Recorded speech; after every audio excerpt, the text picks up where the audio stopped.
Today, when people complain about the state of American politics, they often mention the dominance of the Democratic and Republican parties, or the sharp split between red and blue states. But while it may seem like both of these things have been around forever, the situation looked quite different in 1850, with the Republican Party not yet existing, and support for the dominant Democrats and Whigs cutting across geographic divides. The collapse of this second-party system was at the center of increasing regional tensions that would lead to the birth of the Republican Party, the rise of Abraham Lincoln as its leader, and a civil war that would claim over 500,000 lives. And if this collapse could be blamed on a single event, it would be the Kansas-Nebraska Act of 1854. The story starts with the Missouri Compromise of 1820.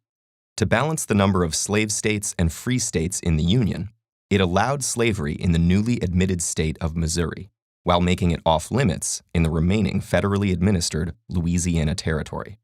But compromises tend to last only as long as they're convenient, and by the early 1850s, a tenacious Democratic senator from Illinois named Stephen A. Douglas found its terms very inconvenient. As an advocate of Western expansion, he promoted constructing a transcontinental railroad across the Northern Plains with an eastern terminus in Chicago, where he happened to own real estate. For his proposal to succeed, Douglas felt that the territories through which the railroad passed would have to be formally organized, which required the support of Southern politicians. He was also a believer in popular sovereignty, arguing that the status of slavery in a territory should be decided by its residents rather than Congress. So Douglas introduced a bill designed to kill two birds with one stone. It would divide the large chunk of incorporated land into two new organized territories, Nebraska and Kansas, each of which would be open to slavery if the population voted to allow it.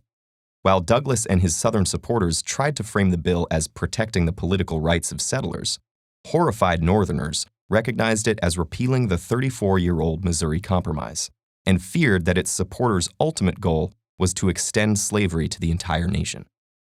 Congress was able to pass the Kansas-Nebraska Act, but at the huge cost of bitterly dividing the nation, with 91% of the opposition coming from Northerners. In the House of Representatives, politicians traded insults and brandished weapons until a sergeant-at-arms restored order. President Pierce signed the bill into law amidst a storm of protest. While Georgia's Alexander Stephens, future Confederate vice president, hailed the act's passage as glory enough for one day, the New York Tribune reported, "The unanimous sentiment of the North is indignant resistance." Douglas even admitted that he could travel from Washington, D.C. to Chicago by the light of his own burning effigies. The political consequences of the Kansas-Nebraska Act were stunning. Previously, both Whigs and Democrats had included Northern and Southern lawmakers united around various issues.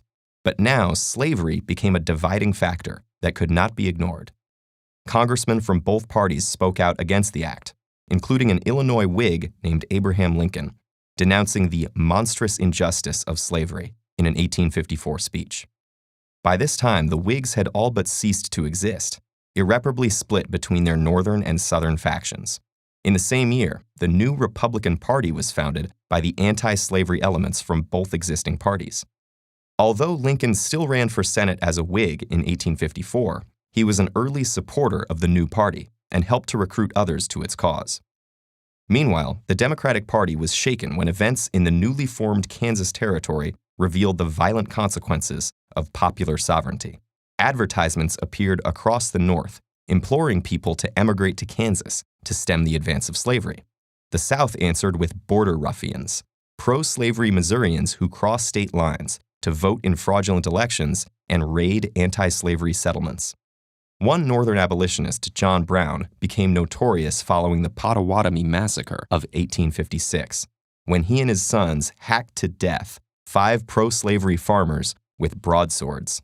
In the end, more than 50 people died in bleeding Kansas. While nominally still a national party, Douglas's Democrats were increasingly divided along sectional lines, and many Northern members left to join the Republicans. Abraham Lincoln finally took up the Republican Party banner in 1856 and never looked back. That year, John C. Fremont, the first Republican presidential candidate, lost to Democrat James Buchanan, but garnered 33% of the popular vote, all from northern states. 2 years later, Lincoln challenged Douglas for his Illinois Senate seat, and although he lost that contest, it elevated his status among Republicans. Lincoln would finally be vindicated in 1860 when he was elected President of the United States, defeating in his own home state a certain Northern Democrat who was finally undone by the disastrous aftermath of the law he had masterminded. Americans today continue to debate whether the Civil War was inevitable, but there is no doubt that the Kansas-Nebraska Act made the ghastly conflict much more likely. And for that reason, it should be remembered as one of the most consequential pieces of legislation in American history.